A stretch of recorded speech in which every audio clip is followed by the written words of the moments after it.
ఈ వీడియోలో గ్రో యాప్లో మీరు కనుక ఎస్ఐపి రిడీమ్ చేసుకోవాలంటే ఎలా చేయాలనేది తెలుసుకుందాము.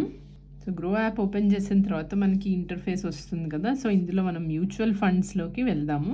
ఎస్ఐపిస్ అంటే మ్యూచువల్ ఫండ్స్ కాబట్టి అందులోకి వెళ్ళిన తర్వాత మీకు ఇక్కడ మీ డాష్ బోర్డ్లో చూస్తే కనుక మీరు ఇన్వెస్ట్ చేస్తున్న ఎస్ఐపిస్ అవి మీకు కనిపిస్తాయి. మ్యూచువల్ ఫండ్స్ అండ్ ఎస్ఐపిస్ అవి ఇందులో మీకు కనిపిస్తాయి.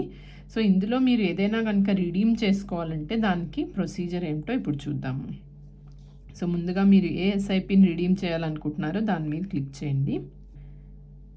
చేసిన తర్వాత ఇక్కడ మీకు అందులో ఉన్న అమౌంట్ అయితే కనిపిస్తుంది. సో నేను దాన్ని ఎగ్జాంపుల్ కోసమే ఇన్వెస్ట్ చేశాను కాబట్టి జస్ట్ 103 రూపీస్ అనేది ఉంది. సో అక్కడ మీరు రిడీమ్ అనే ఆప్షన్ కనిపిస్తుంది. అలాగే కింద చూస్తే కనుక ఇన్వెస్ట్మెంట్ డీటెయిల్స్ మీద క్లిక్ చేస్తే కనుక so invested amount is 100 and current is 103. So returns ఏమో ₹3. సో 3 రూపీస్ అయితే నాకు రిటర్న్స్ అనేది వచ్చింది. సో నేను ఇన్వెస్ట్ చేసినప్పుడు 100 చేస్తే ఇప్పుడు 103 దాని వాల్యూ అయింది. సో దాని కరెంట్ ఎన్ఏవి ఎంత అనేది ఇక్కడ 160.0209 అని కనిపిస్తుంది. ఎన్ఏవి అంటే నెట్ అసెట్ వాల్యూ. సో మీరు ఇన్వెస్ట్ చేసిన ఫండ్స్ యొక్క వాల్యూ ఎంత ఉంది, నెట్ అసెట్ వాల్యూ అనేది ఇక్కడ డిస్ప్లే అవుతుంది. సో అలాగే బ్యాలెన్స్ యూనిట్స్. సో ఆ యూనిట్స్ ఈ 100 రూపీస్కి ఇంత 0.0646 యూనిట్స్ అనేవి ఉన్నాయన్నమాట. సో మీరు ఎంత అమౌంట్ ఇన్వెస్ట్ చేస్తే దాన్ని బట్టి మీ యూనిట్స్ అనేది ఇక్కడ డిస్ప్లే అవుతుంది. సో ఇక్కడ నుంచి మీరు కావాలంటే స్విచ్ అనేది కూడా చేసుకోవచ్చు. సో ఆ స్విచ్ చేయడానికి అనేది కూడా ఒక వీడియో అయితే వేరే ఉంది, మీరు ఇన్ఫర్మేషన్లో చూస్తే మీకు కనిపిస్తుంది. సో ఇక్కడ ట్రాన్సాక్షన్ హిస్టరీ అనేది ఇక్కడైతే కనిపిస్తుంది. సో నేను ఇన్వెస్ట్ చేసినప్పుడు దాని యావరేజ్ నెట్ వాల్యూ ఏంటంటే దాని ఎన్ఏవి 154.787.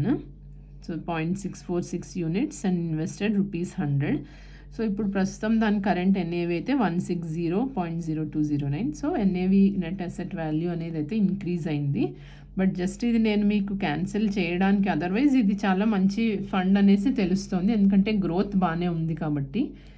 బట్ నేను మీకు క్యాన్సిలేషన్ ప్రొసీజర్ చూపించడానికి అనేసి ఇప్పుడు చూపిస్తున్నాను కాబట్టి దీన్ని నేను ఇక్కడ ట్రాన్సాక్షన్ హిస్టరీలో చూస్తే కనుక ఇక్కడ invested amount 22nd invested date కనిపిస్తుంది, ఇన్వెస్టెడ్ అమౌంట్ ఇక్కడ కనిపిస్తుంది, అలాగే ఎన్ని యూనిట్స్, అలాగే నేను ఇన్వెస్ట్ చేసినప్పుడు దాని నెట్ అసెట్ వాల్యూ ఏమిటి అనేది ఇక్కడ తెలుస్తుంది.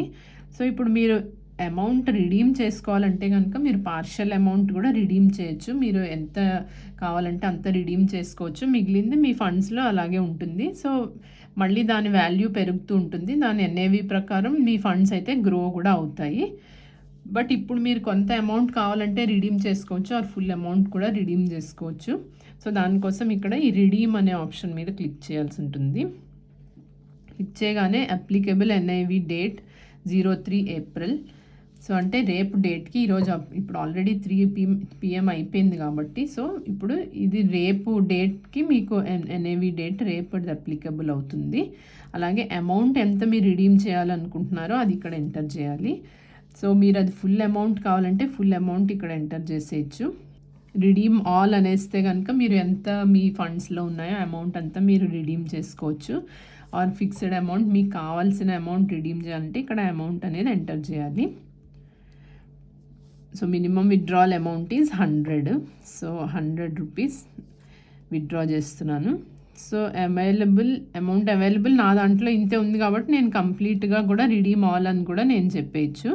సో అప్పుడు మనం రిడీమ్ చేసేటప్పుడు ఏంటంటే ఇక్కడ approximately ₹1 exit load will be charged by the fund house. So మనం ఇన్వెస్ట్ చేసినప్పుడు కూడా చూసాము ఎగ్జిట్ లోడ్ అనేది ఒకటి ఛార్జ్ చేస్తారు. సో ప్రతి ఫండ్ హౌస్ వాళ్ళు డిఫరెంట్గా వాళ్ళ ఎగ్జిట్ లోడ్స్ అనేవి ఉంటాయి. సో మనం రిడీమ్ చేసుకునేటప్పుడు కానీ క్యాన్సిల్ చేసినప్పుడు కానీ ఎగ్జిట్ లోడ్ అనేది పడుతుంది. సో 1 ఇయర్ తర్వాత మీరు రిడీమ్ చేసుకుంటే కొన్ని కంపెనీస్ వాళ్ళు అసలు ఏమీ తీసుకోరు ఎగ్జిట్ లోడ్ అనేది. బట్ బిలో 1 ఇయర్లో కనుక మీరు విత్డ్రా చేసేసుకుంటే కనుక అమౌంట్ ఎగ్జిట్ లోడ్ అనేది పడుతుంది. సో ఇక్కడ అప్రాక్సిమేట్లీ ₹1 ఎగ్జిట్ లోడ్ అని వచ్చింది. సో ఇక్కడ నేను రిడీమ్ ఆల్ అంటాను. సో 103.37 ఏదైతే ఉందో ఆ అమౌంట్ అంతా రిడీమ్ అవుతుంది. సో అది ఏ బ్యాంకుకి ట్రాన్స్ఫర్ అవుతుందంటే కనుక మీరు ఏ బ్యాంక్ నుంచి దాన్ని ఇన్వెస్ట్ చేశారో, మీరు ఇక్కడ గ్రోలో ఏ బ్యాంక్ని మీరు లింక్ చేసుకున్నారో ఆ బ్యాంకుకి ట్రాన్స్ఫర్ అవుతుంది. Expected transfer by 5th April. So ఈరోజు 2nd ఏప్రిల్. సో ఇంకో 3 డేస్లో రేపు డేట్కి ఎన్ఏవి అనేది రేపటి డేట్ ప్రకారం అవుతుంది. So and transfer expected by 5th April అని వచ్చింది. సో ఇక్కడ వెరిఫై అండ్ రిడీమ్ ఆల్ అనేసి వచ్చింది. సో ఇక్కడ మీకు ఒక ఓటీపీ అనేది వస్తుంది. సో అది ఆటోమేటిక్గా ఇక్కడ రీడ్ అయ్యి మీకు ఇక్కడైతే వచ్చిన తర్వాత కన్ఫర్మ్ అని క్లిక్ చేయాలి. సో ఇక్కడ కన్ఫర్మ్ అని క్లిక్ చేస్తే కనుక రిడీమ్ ఆర్డర్ ప్లేస్డ్ అని వచ్చింది. సో ఈ రిడీమ్ ఆర్డర్ ఇప్పుడు ప్లేస్ అయ్యింది, బట్ అమౌంట్ అనేది మీకు 5th Aprilకి మీకైతే ట్రాన్స్ఫర్ అవుతుంది మీ బ్యాంక్ అకౌంట్లో. సో మీరు ఈ ట్రాక్ ఆర్డర్ అనే ద్వారా మీరు మీ రిడెంప్షన్ ఆర్డర్ అనేది మీరు ట్రాక్ కూడా చేసుకోవచ్చు. ట్రాక్ ఆర్డర్ అంటే కనుక మీకు ఈ విధంగా వస్తుంది. సో మీరు ఎన్ని యూనిట్స్ అనేది రిడీమ్ చేశారు, అలాగే అమౌంట్ ట్రాన్స్ఫర్ ఎప్పుడు అవుతుందనేది, అలాగే బ్యాంక్ అకౌంట్, ఇలా అంతా మీకైతే డిస్ప్లే అవుతాయి. సో ఇక్కడ మీ డీటెయిల్స్ కూడా ఆర్డర్ ఐడి, మీ ఫోలియో నంబర్, ఇవన్నీ కూడా ఇక్కడైతే డిస్ప్లే అవుతాయి డీటెయిల్స్లో. మళ్ళీ డాష్బోర్డ్లోకి వస్తే కనుక ఇక్కడ మనకి నిపాన్ అనేది ఇంకా కనిపిస్తుంది. ఎందుకంటే ఇంకా దాని నెక్స్ట్ డేకి అది ప్రాసెస్ అనేది స్టార్ట్ అవుతుంది కాబట్టి ఇక్కడ మీరు ఇంకా చూడగలుగుతున్నారు. ఇప్పుడు ఆల్రెడీ 3:15 అవుతుంది. సో నెక్స్ట్ డేని వాళ్ళు చేస్తారన్నారు కాబట్టి ఇక్కడ మనకి ఇంకా డిస్ప్లే అయితే అవుతుంది. ఇక్కడ మీరు మీ ప్రొఫైల్లోకి వెళ్ళి చూస్తే కనుక ఇక్కడ ఆల్ ఆర్డర్స్ అనేసి దీని మీద క్లిక్ చేసి చూస్తే మీకు మ్యూచువల్ ఫండ్స్లో ఇప్పుడు రిడీమ్ అనేది కనిపిస్తుంది. సో రిడీమ్ అనేసి ఇన్ ప్రోగ్రెస్. సో ఇప్పుడు ఇంకా ఇన్ ప్రోగ్రెస్లో ఉంది కాబట్టి ఇక్కడ ఇలా డిస్ప్లే అవుతుంది. సో అది 5th Aprilకి అయితే మీ అమౌంట్ అనేది మీ బ్యాంక్లో డిపాజిట్ అవుతుంది.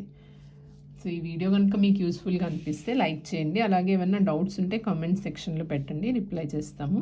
Thank you friends.